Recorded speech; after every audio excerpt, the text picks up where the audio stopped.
220টা number 3বার already ছাপিয়ে ফেলছি। এখন আরো 1 ঘন্টা 2 ঘন্টা অপেক্ষা করতে হবে।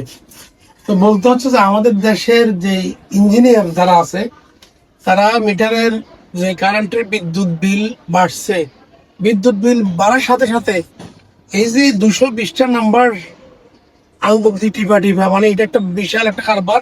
আমি আপনাদেরকে বলি, আমি অলরেডি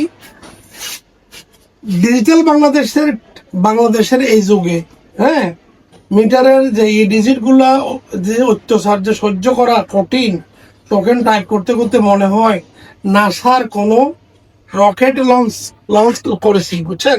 আঙ্গুলের আঙ্গুলের জন্য 1 মিনিট নীরবতা পালন লাগে এক একটা সাবার পরে। তো দুঃখজনক হচ্ছে যে আমাদের দেশের যেই ডিজিটাল যুগে যে ইঞ্জিনিয়াররা, তারা যে এই যে মিটারের যে এই যে 220টা নাম্বার যে সিপা, এটা যে কত বড় কঠিন কাজ, মানে একবার করে ঘাম ছড়ে যাচ্ছে আমার। আমি সারাদিন অফিস করে এসে এই মিটার সিপা, মানে এটা কত কঠিন কাজ। এটা একটা মনে হচ্ছে যেন আপনি যুদ্ধ জয় করার মতো অবস্থা। তো একটা কথা বলতে চাচ্ছি, সকালে মর্নিং এ ওরা আমাদের যে সিকিউরিটি আছে ওরা কয়েকবার ট্রাই করছে, ওরা পারে নাই।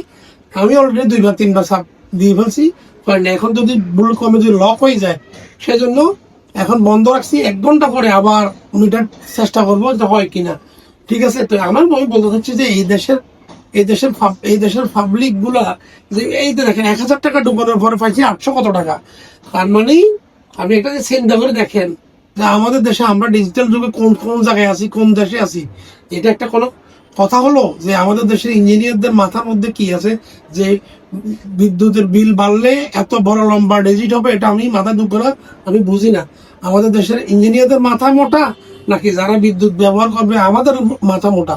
এই জিনিসটা আমি আপনাদের কাছে এই ভিডিওটা করার উদ্দেশ্য হচ্ছে যে যাতে আপনারা শেয়ার করে দেন, সরকারের কাছে পৌঁছে দেন, যাতে এরকম বিদ্যুতের বিল বাড়ার সাথে সাথে এত বড় লম্বা ডিজিট না দিয়ে এই 20-22 ডিজিটের মধ্যে 25 ডিজিটের মধ্যে শেষ করতে পারে মানুষ, যাতে একটু বোকান দিকে যাতে না হয়।